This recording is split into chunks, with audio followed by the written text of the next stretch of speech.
Hillary Clinton opened an already opened jar of pickles on Jimmy Kimmel Live to prove she's healthy. Well, I guess that settles it then. I've been completely debunked. Thanks for watching. Bye bye. But seriously, CNN says the whole issue is an unhealthy obsession propagated by conspiracy theorists and that we've been debunked. Conspiracy theorists have cooked up just about every condition for her. Listen to CNN's devastating debunking of conspiracy theories about Hillary's health. But said repeatedly she felt great. I felt fine. Her husband, Bill Clinton, echoed that, while slamming those fueling the conspiracies. A letter released in July last year from Clinton's internist of 15 years. Dr. Lisa Bardak describing Clinton as healthy. The doctor ended the letter saying Clinton is in excellent physical condition and fit to be president of the United States. Okay, so this is CNN's big debunking. Hillary says she feels great, so does Bill Clinton, and so does her personal internist. Wow, CNN, what impartial independent sources beyond reproach. Hillary, her husband, and her internist. Notice how CNN doesn't mention Rutgers University professor of medicine Bob Lahita saying that Hillary should undergo assessment by a team of physicians. I don't think it's a conspiracy. And, you know, you go back to the history of our presidents, and we've had many presidents up until Lyndon Johnson who concealed their health during their campaigns. So we have issues here, and I think both candidates should be very forthcoming and have perhaps an impartial panel of physicians review the data and make that kind of a decision before the Americans go to the polls. Notice how CNN also conveniently left out Dr. Drew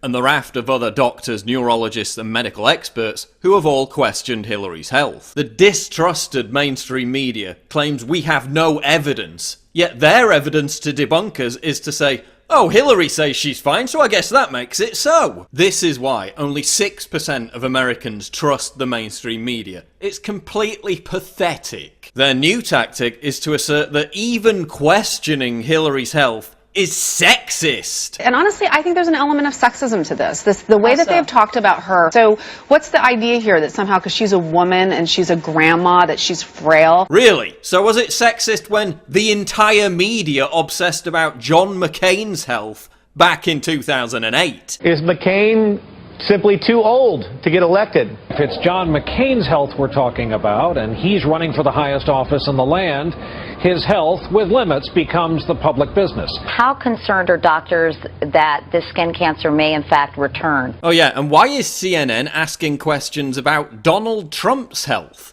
We all know that only crackpot conspiracy theorists and sexists do that, according to CNN. Sexism, sexism, sexism, sexism. When all they've got to fire back at us is empty ad hominems like sexist and conspiracy theorist, you know we've hit a nerve. Now a New York Times columnist wants Google to hide search results pertaining to questions over Hillary's health, because censorship is so progressive. Even as the establishment media desperately scrambles to run defense, the list of questions about Hillary's health is only growing. Why is she wearing winter clothing in summer? To hide medical devices?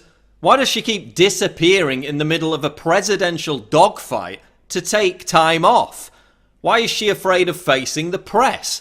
No press conference for 262 days. Hey Hillary, having Jimmy Kimmel kiss your ass and laugh at your lame jokes for half an hour isn't the same thing as having a press conference. Why hasn't Hillary had a press conference is the top trending search question about Clinton on Google. Why is she on weird medication from the 1960s? Why did documents pertaining to Hillary causing the suicide of Vince Foster disappear from the National Archives? Foster killed himself after being humiliated during one of Clinton's infamous temper tantrums. The same fits of rage that have left her campaign staffers in tears. Now WikiLeaks emails reveal that Hillary was researching decision fatigue syndrome, which causes people to lash out in fits of rage. What's wrong with Hillary's temper? Is this why she's avoided press conferences for the best part of a year? Hillary was then provided information about the drug Provigil,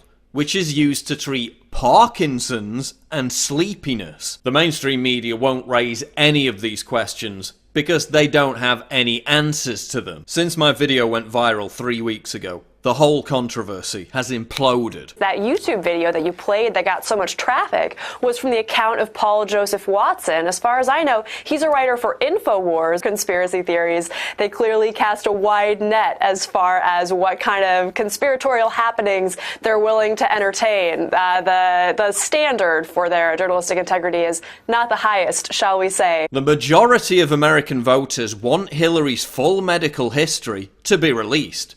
Are they all conspiracy theorists too? Are they all sexists? It's even reached critical meme mass, with Hillary's hospital signs appearing in LA. Now, Hillary is set to give a speech during which she will attack the alt-right. In other words, me, Cernovich, Drudge, Hannity, Breitbart, and anyone else who has pushed the Hillary's health issue. They're panicking.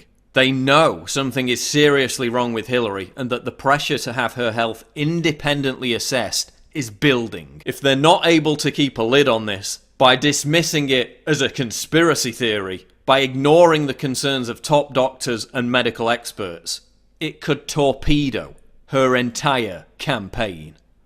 Make sure I'm alive. Oh my God, there's nothing there. There's nothing there.